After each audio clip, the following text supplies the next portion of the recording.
खबरों के सिलसिले को आगे बढ़ाते हैं। आपको खबर दें कि दुआ भुट्टो ने अपने शौहर हलीम आदिल शेख के खिलाफ दायर खुला का दावा वापस ले लिया है। अदालत ने खुला का दावा वापस लेने पर केस खारिज कर दिया। दुआ भुट्टो ने 25 अक्टूबर को कराची फैमिली कोर्ट में एक खुला का दावा दायर किया था। दुआ भुट्टो ने वजह बताते हुए कहा कि मैंने रिहाई जिला मलीर से ओल्ड कराची मुंतकिल कर दी है, जिसकी वजह से जिला मलीर की कोर्ट से केस वापस ले रही हूँ।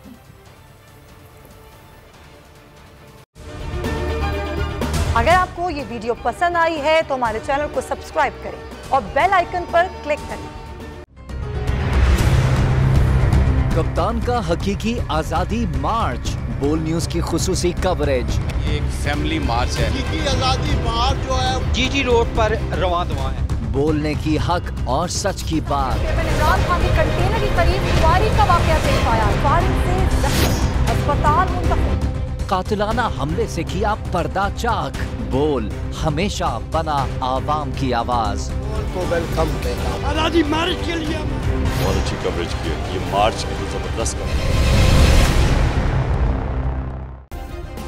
सब्सक्राइब करें और बेल दबाएं ताकि कोई खबर रह न जाए।